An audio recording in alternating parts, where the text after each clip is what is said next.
Track 3. This track is called Sicko Mode. So we back in the mine, got our pickaxe swinging from side to side. So ladies and gentlemen, welcome back to another Call of Duty Zombies video, and in today's video, this is going to be about another exclusive Zombies interview that Ben Hansen has done from Game Informer. He did the last interview that I did on my channel a couple days ago. If you want to go check that out, please go check that out. But anyways, they have finally done the exclusive Zombies interview they were talking about, and today I'm going to be giving you guys my full reaction to this interview. Instead of what I did last time where I talked over the footage, I'm gonna actually pause it, or you can watch in the comment down in the comment section below. Why is now a good time to start a new chapter in Zombies? Why now? Well, for multiple reasons. First one being that the Ether story we've been telling for the last 10 years. So that is incredibly complicated, incredibly involved, and actually I agree with this, and also Milo and I were talking about the image that he has behind on his desktop background. I think that we finally realized that this is the new wallpaper for the Mad Hatter Avenged Sevenfold, but again, we don't actually know. So fan base love that about it. But there's a part of our community who've come in a little bit later on. It's almost unfair to them to be able to kind of jump into that 10-year story and kind of find their footing. So it's true. We felt that now was a perfect time to start a new story. The time is right because as we were making the 10-year story, we'd have ideas that we'd like, oh, we could put that in, but it felt like we were jamming it in. So we had all these great ideas that started just stacking up on one side. The Ether story got to a certain point, which was kind of critical. I can't kind of go into too much detail, but I was like, okay, now is a good time. We've got all these great ideas here. Let's start afresh. And that means we can also not only kind of cater to our 10-year fan base, but also a new fan base. Glorious photo of Blundell, by the way. But also, I just want to take a second to pause and say that, yes, I'm so happy for the new storyline because I absolutely hate the Ether storyline now. I think it's time to move on. I think it's getting a little bit ridiculous where the last map that we just had was literally a bunch of universes converging. Like, I don't know how much more ridiculous you can get out of that. So I am very thankful that there's a new storyline and that will have absolutely nothing to do with the Ether storyline. It's starting as well. Are the two stories connected in any way? Is it a clean break? They are not connected. They're not connected. They're not connected anyway. They are two separate stories completely. So no one believes me, by the way. No one believes me. I've said this out now multiple times. Well, dude, we don't have any reason to believe in you. But now, like, I know for 100% for a fact that he is telling the truth. Said it to your camera. I've said it multiple times. They are not connected. All right. Will you please also tell people that there are no secret messages and codes in this video? I could not say that. Oh my god. Jason, so, how big is like the story-focused audience for Zombies? Do you have any data or any way to frame it? Because it's a passionate community. I just have no sense of how many people were really giving a shit about the details of this stuff. I mean, we don't really kind of talk about numbers or look at numbers in that way. What we do look at is the kind of volume of interest in a strange way. So that's probably more of an Activision question on the exact numbers. But what I would say is that every time we've brought out an installment, their fan base has grown. See, that's interesting because I feel like the amount of ciphers they put in Black Ops 3, almost very little people were interested into that. Like, I would consider myself a Zombies fan, but I never really actively sought out for ciphers. And I would say that like less than 0.1% of people did that. So that's kind of interesting that, again, the main emphasis of Zombies has always been story. And we've seen that by the number of fans who turn up to our events, the kind of rabid interest in the things that we kind of do and the things that we put out. And then also, you know, every so often we get an indication based on our online numbers that we kind of get through that, okay, the number's increasing, it's getting bigger. You know, we can tell it from our player count, please make it public. The weight on our systems that we run when we run the zombie game. How would you describe the Zombies team in general? What's kind of the mood of this subdivision of Treyarch? The campaign team, by the way. It's very anti-authority. It's very rock and roll. It's highly energized, highly motivated. A lot of my time I spend actually putting the brakes on certain ideas. I know that makes me sound like a buzzkill, but we've got such a passionate group who want to kind of put stuff in. And part of my job is to say, yes on that, no on that one, we'll hold that one for later. Chronicles 2, by the way, Zetsubo, by the way, all these crazy new innovative ideas. Because they're just, it's a very approachable mode from a designer point of view. And it's also the kind of mode where designers, animators, sound engineers, artists, there's an avenue for all those interests. In a lot of other kind of IPs or other kind of areas of the game, you have to hold onto the message very strictly. With Zombies, as long as you're kind of in the right channel, any kind of angle of creativity can work. So that allows me to just take just kind of crazy ideas in, and as long as it's kind of fitting with the storyline that Craig Houston, my lead writer, and myself kind of work with.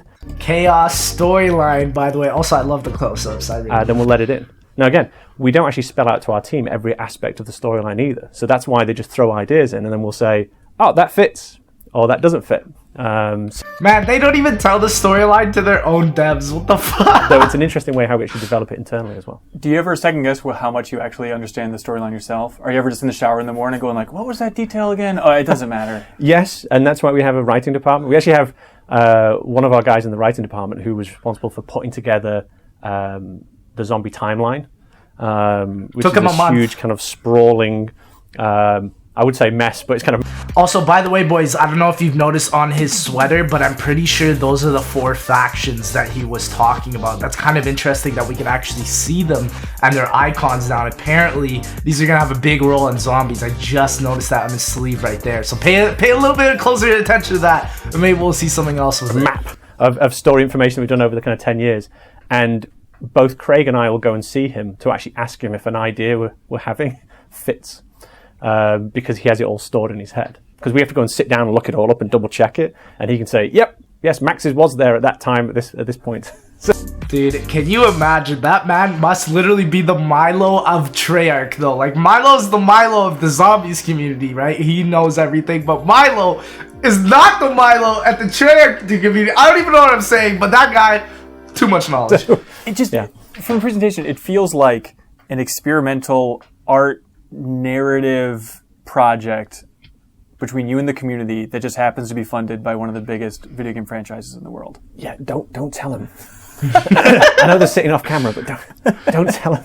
They'll realize one day what we're doing. And that's the thing that we love about it. You know, it's true. We can just fuck around. It's great. There's this kind of danger, this edge that we try and ride on with zombies, which is pushing the boundaries, and it's the kind of thing you shouldn't be playing. It's the kind of thing that we shouldn't be making, and that's what excites us about it. And that's that kind of attitude, that mentality is really the spirit of game developers in a lot of senses, no matter what their kind of project they're doing, what background they have.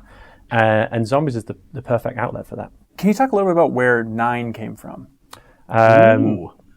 What the fucking what, dog? Yes. So 9 is part of our new story called the Chaos Story. Yep. And this is our new story to kind of let people kind of come in from the ground floor. So it's a very exciting time to join the zombie community, because if the Ether story is anything to go by, in a couple of years' time, it's going to get more and more complicated. So jump in now, kids. Fast train, jump on, here we go. So 9 is a point in the story that our gang, so that's Diego, Shaw, Scarlett, and Bruno, are on a quest to discover answers. That's as specific as you're going to get out of me. And they found themselves in this cave, to which a mysterious voice is saying to kind of find your answers, you must breathe deeply of these vapors. They do so, and then they appear to have traveled back in time to a different location, where some sort of ancient ritual is taking place, and they have to fight to survive. You said yesterday... That was almost like my marketing line straight out. Really, yeah, it's regrettable, but you hit them all. Like, yesterday you said that a lot of the zombie stuff comes from spare bits of other stuff that the team is working on. Yes. What are the spare bits that were turned into 9? I don't understand how those can be spare bits. So, and like we talked about yesterday, yes, the mentality of zombies has been the spare bits, and we keep that as part of our DNA. The positive side, the plus side to zombies becoming more and more popular, and then hence getting more and more support, we get a bigger team now than we've ever had previously, is we now get to spend some more resources on unique assets. So 9 is a brand new creation in terms of its space and its aesthetics and all this kind of stuff. But what we try to do is ideas that we have in other parts of the game, we'll then retheme and bring back in to keep that DNA being part of it. It's nice to kind of keep that mentality, but also now with a bigger budget in terms of having more assets we can kind of request, we can put our own stuff in. Do you see it as an homage in any way to that game that Vicarious Visions was working on a while ago, the Call of Duty Room? Also, by the way, that is the Blight Father, and I was just thinking about it. I think there's going to be a lot of Easter eggs to do with the crowd here, considering how interactive it is. But these are such good questions. I love this interview. Wars that was canceled? Not really, but here's the thing. Like I said yesterday as well, I try to keep myself in a bubble of these things because there's so many different ideas kind of going on, and the world's rich of them. It really comes from the story we want to tell, and the things that we feel are cool. Read the comics, by the way, boys. That may sound cliched, but we were thinking to ourselves, okay, what do we normally do with zombies? We're normally fighting in dark, dank places with the kind of horror aspect. Okay, let's go full daylight. Yes! Okay, let's go full daylight. Okay, what's kind of cool? Oh, fighting in gladiatorial times, with lots of kind of zombie horror running around. Those things just all kind of tick boxes for us. In the same way, when we've done the Stalingrad with dragons and so forth. It's just this element. Ground coffee best bet, baby. Seems appealing. Let's add this element in. Let's see what this kind of does. And we don't want to go to the same place twice either. Creatively, spiritually, location-wise. And when we do, it's because we have something new to tell. We've got something different that we want to kind of put a skew on it, and that would lead into something like Blood of the Dead. Right. Perfect there. Yeah, you really. Yeah, this fucking guy. You hit it off. All right, so what's the story set up for Blood of the Dead? We are following the Primus gang. We have two kind of gangs. This is where it gets a little bit confusing. Two gangs. There's the Ultimus gang, which is the original 4 characters that started way back when. And then Origins, which was Black Ops 2, we introduced the Primus gang. Blood of the Dead is connected to our quest to find the answers for the blood vials. Ooh. And that's as much as I can tell you. Ooh. Okay. Is it the most complex narratively of the batch at launch here? It is. It's probably the most complex. It's definitely one of the most involved main quests that we have. Oh, that's almost like a challenge to the community, me saying that. Okay. It's one of the more involved ones. It's definitely packed full of lots of side Easter egg quests as well. But if you're a true hardcore zombie enthusiast as well, we have a map called Classified that is more complex on how far back in our storyline it is. So you got Blood that's very complex if you're kind of up to date, and then if you're really hardcore, you got Classified that kind of goes way back into the annals of our zombie history. So if you can make sense of that, then that means you're hardcore and you've been following it for the last 10 years.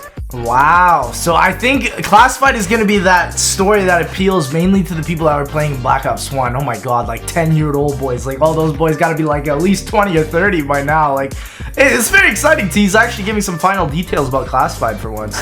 Oh my god. So don't start with Blood of the Dead necessarily. That's for the old timers. Here's the thing. We're actually interested because all the maps are new user friendly. You can set it to easy, or you can go into custom mutations and set those things down and kind of lighten it up for yourself. So I would say any map is approachable on day one for the newbie or for a hardcore person. If I was to recommend, if you said, okay, I like to play normal difficulty, which one should I start with? I would say that probably the most allowing one is probably 9. To begin with. Okay. I would then say, in terms of kind of newbie kind of approaching it, I'd then say it's probably Blood in the middle, and then I think you got Voyage. And that's because it's a spatial thing. And actually, interestingly enough, main quests would have different difficulty. Like the spatial complexity of moving around is different to the complexity of the Easter egg or main quests. The interesting thing about releasing so many maps on day one, and I think it's fair to say we'll have the most number of maps here in our release year than we've ever done. Absolutely. So stay kind of tuned all the way to the end of this year. Wait a second. Did he just... Wait a second, Blundell. Did he just confirm that there's going to be 2 maps in DLC? I'm going to fucking lose it. Community's going to be split this time. Because normally what happens is we release... By the way, we know what that grenade is. It's called Wraithfire from Blackout. And now we know what these things are. They're called Blight Fathers, which is kind of reminds me of Bioshock a little bit. Release a map, and millions of people descend upon one map and brute force solve the map. Oh. That's what happens every year. They can't do that this time. Because there's 4 maps coming out. So we have no clue what's going to actually happen. They may all decide to descend on one map, or they may get fragmented, and hence things may take longer. I don't think it's going to take much longer. See, and I understand their point of them trying to do that, but I still think that fragmenting the community also for a new game might not be the best for PR's sake, but in terms of just Easter egg hunting, I guess, I don't know. I think you're going to be stunned. So every time there's a prediction and there's a kitty here at Treyarch about how long it's going to be for an Easter egg or a main quest to be solved, We've been wrong every single time. I've personally been wrong. I've lost tens of dollars due to being incorrect. So we are interested to see what happens this time, whether the community all bands together and attacks one map at a time, or if they're going to get fragmented and divided across the format. I think we should do it, lads. I think we should do Blood, 9, Voyage, and then Classified if it has the Easter egg last, because I think the community is always just going to go for Blood first, because it's the Pyramid Crew. But again, we don't know everything. Like, who knows?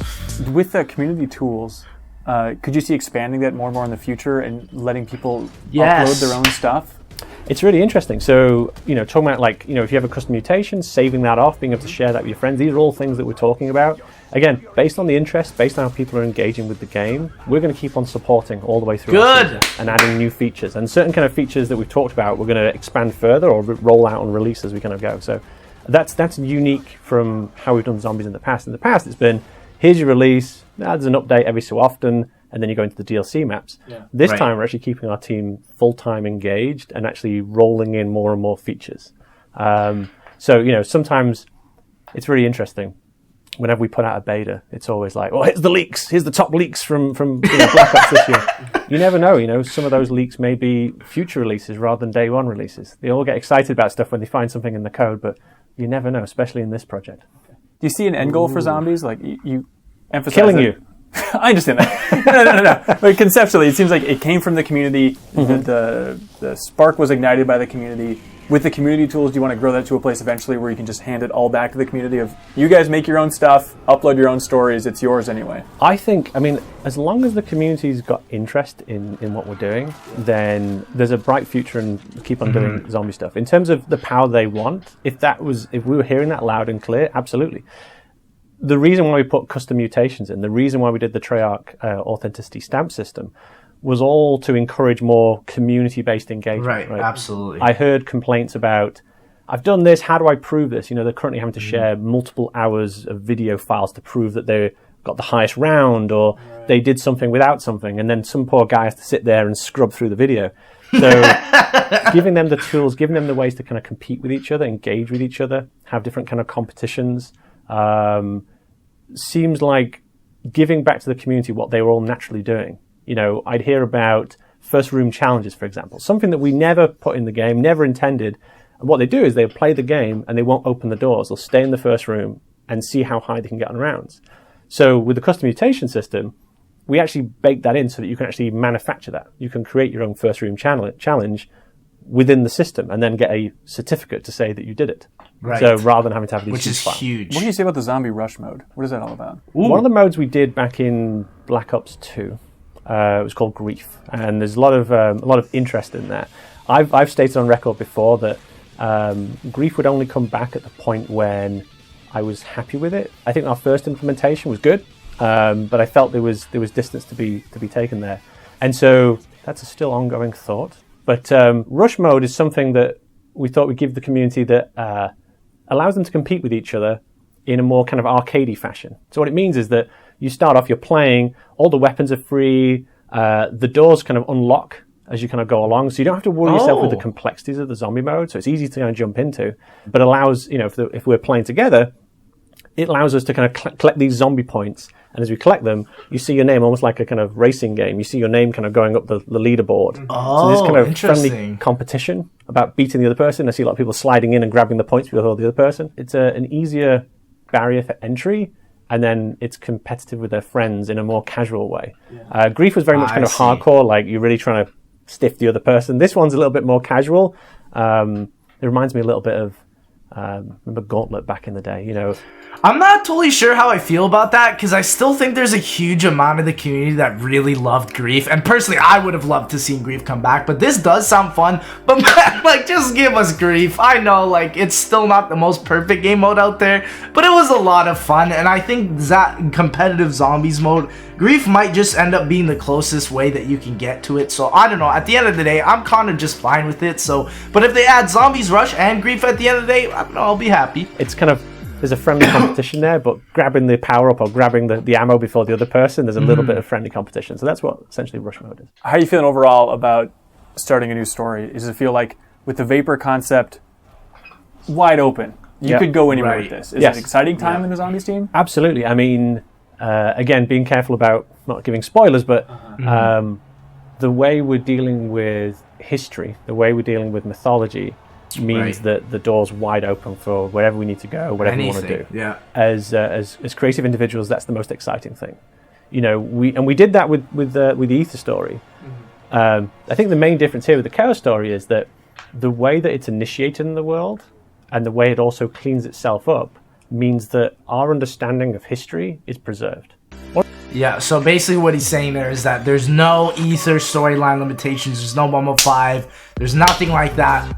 Everything can just go and everything doesn't matter, which is good. But also as a person who wants to understand the story, it can kind of be a little bit frustrating if they go a little bit too out of line. But again, it's Treyarch, so I'm fine with it. One thing, if you look at the Ether story, is that if that was actually taking place, all the governments of the world would be incredibly aware of all these zombies running around.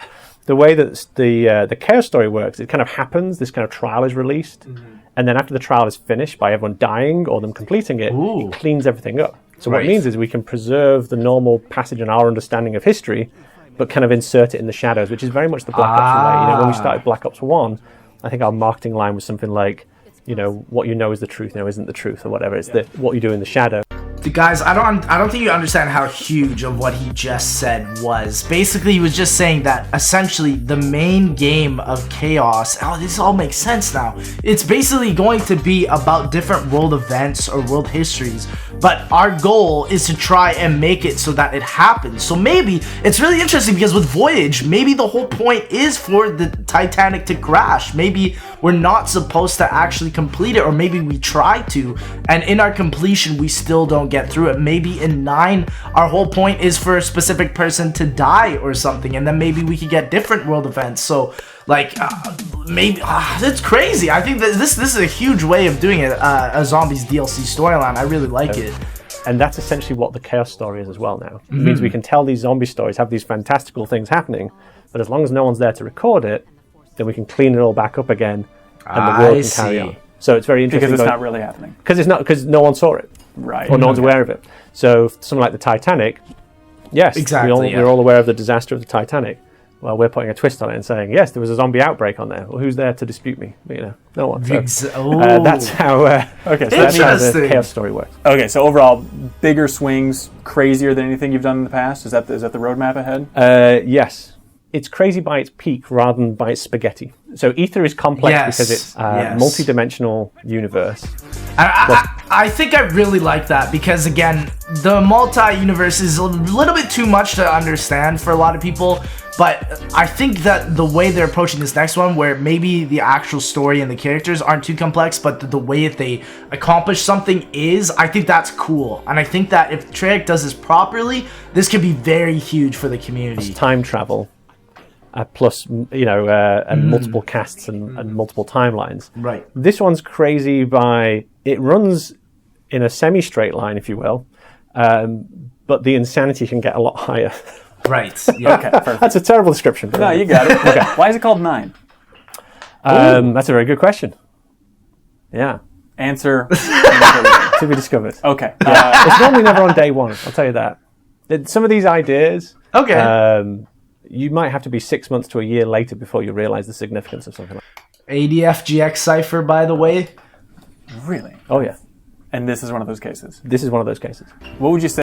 I have a feeling it's probably going to be to do with the DLC, and maybe 9 will be like the hub map for all the Easter eggs that we do, something like that. Finish the sentence, I guess, is the core of the question. Like, this year's Zombies is the most blank it's ever been. Oh, that's not a statement. That's the review headline. I would change the sentence slightly for grammatical reasons. I would say it's the deepest Zombies experience we've ever produced. Interesting. Deepest. Is that what that means? Most, and I would also say most customizable. And I would also then say most supported as well, going forward into the future. Good. So I completely broke the rules. Like any good game developer, I'm taking your rules and perverting them.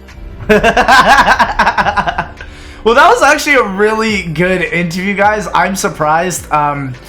There's a lot of interesting things that kind of made me realize how the Chaos storyline is going about its own ways, and I think that the way that they're taking it and basically trying to rewrite history so that nobody else was there but Treyarch was there, sort of thing. I like that. I like that idea, and I think that could really work for a zombie storyline, especially when people are trying to, you know, make all these theories about Black Ops 4 and sorry, not Black Ops 4, but like all the previous Black Ops games in Black Ops 4, I guess you could say. And it's just not really fun, in my opinion. And when you have something more concrete and more to the T, like the Chaos storyline, I think that's going to be a little bit more fun for somebody like me. Maybe not for the common audience, but I think that would be something that I would enjoy a little bit more. But anyways, guys, thank you so much for watching. If you did enjoy, please make sure to like, comment, and subscribe. Big shout out to Game Informer and obviously the interviewer. He did an excellent job with this video yet again. I thought this was a great interview, boys, and apparently there's going to be a gameplay trailer tomorrow that's coming out, so I'm going to be reviewing that and watching that for you guys as well. But anyways, guys, thank you so much for watching, and we'll see you, ladies and gentlemen, in the next one. Oh, you got a pulse in you, I breathe.